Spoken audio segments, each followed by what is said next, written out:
What's up, everybody? This is Batsman Fan. Welcome back. Welcome back. This has got to be like episode 84. Y'all seen the trailer that I dropped? I only drop trailers now whenever I believe it's a significant comic book of major importance or iconic cover, whatever it may be. So y'all notice the theme that I wrote in with on my intro, and then you see what two books are sitting here that are part of my collection. I love World War II themed anything pretty much, but I'm really starting to put stuff in my wheelhouse as far as like Batman related World War II comic books or comic books in general that are related to World War II. Some of my recent editions, and I don't have all my books here to show you, but some of my recent editions are this Captain Marvel number 16. It's a really cool cover. Batman number 30. I'll be sending these two off hopefully in the very near future, as well as that World's Finest number 3, the first appearance of Scarecrow. I'll be sending those off here pretty soon to CBCS to have them graded. I did find another World War II era comic that I still have here at the place with me. But the comic book that we're here to talk about is Detective Comics number 78. This is an iconic cover. If you know anything about your Golden Age books, or you know just a little bit about Batman, you've probably seen this cover. This is Detective Comics 78 from August of 1943. It has a purple label. Y'all know me. I don't care about that. It does not bother me in the least bit. It's a slight color touch on the cover somewhere. If they were going to color touch anything, I would have preferred that they color touch this little triangle down here. But they didn't. So it's somewhere on here there's a color touch. And then that gives it the purple label, which I don't really care. So there's nothing significant that happens in this book. It's solely about the cover. It's the story in there is the Bond wagon, and this is another story where you have our superheroes that are around during that time, and they are trying to help drive the war effort. So they're talking about the Bond wagon. I believe this is George Washington right here. If not, they encounter him in the story somewhere, because it's like they encounter some Revolutionary War figure types.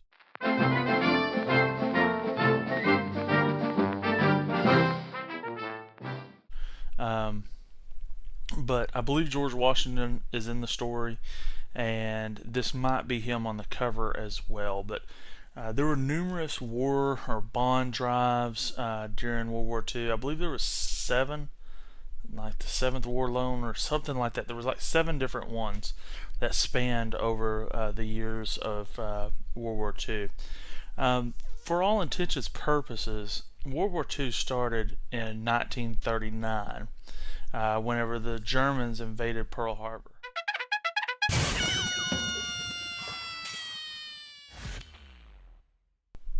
Okay, was it over when the Germans bombed Pearl Harbor? No.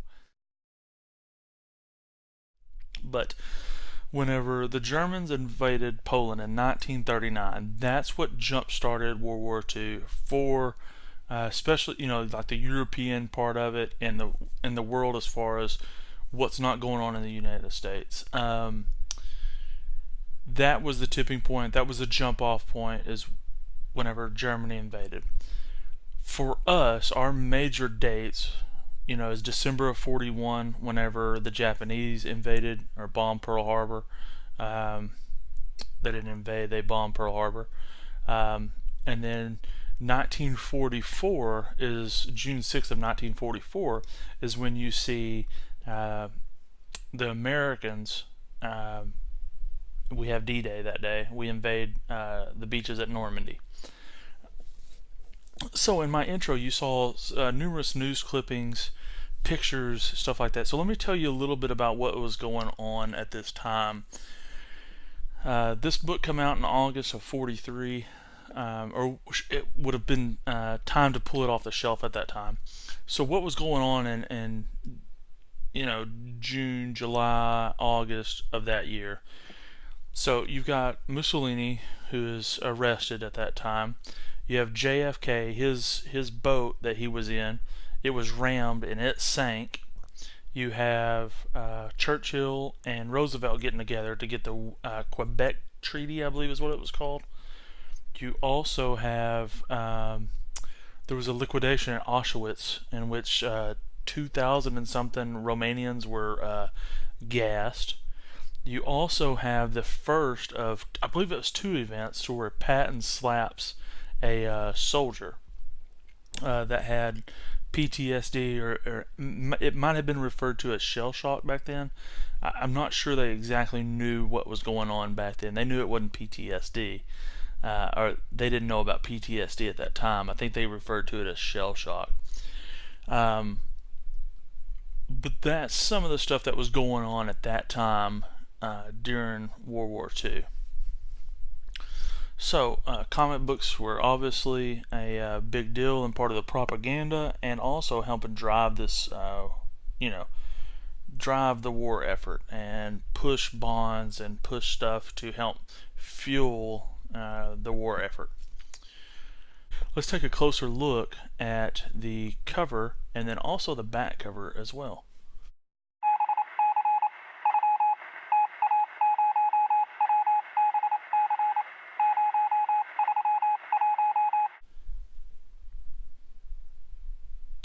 I've never heard of this Captain Tootsie.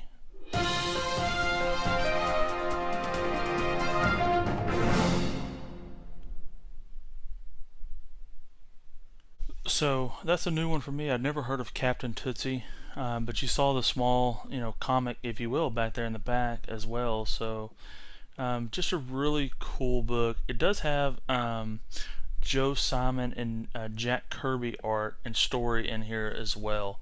It's in one of the little sub stories, maybe like a Crimson Avenger or Boy Commandos, or I can't remember who all the story is based around in here, but just a really cool book. I'm very happy to add this to my World War II era comic books, and specifically I like to focus on Batman related World War II covers. It's such a pivotal point in our history as Americans and the history of the world, and to see something that we know and love to be involved in even the smallest of ways is pretty incredible. And to see that these characters that we know and love today that have stood the test of time, and they're still, just as prevalent and awesome today as they were 70 years ago. It's just amazing.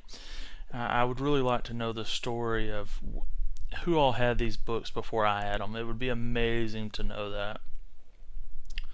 But I think I will. This sort of gives me an idea for an upcoming video. I'm not sure when I'll get to it. I'll have to get all my books together. But I'd like to do a World War II themed video.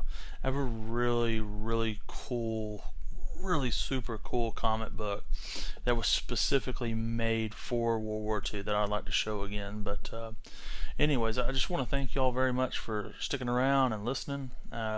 Hopefully I didn't bore anyone with a little bit of history of what was going on. I try to give you some in-depth material, so that I'm just not saying, hey, here's my book, I hope you like it, it's pretty, it's really cool looking, it's got significance, I guess. I don't know, who really cares? Those that don't study that history and stuff, they're doomed to repeat it anyway, so why even know? Really, folks, study your history, know what's happened. You do not want to be doomed to repeat history, okay?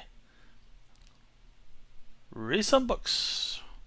Anyways, that's all, folks. Thank y'all very much. Love you all. And till next time.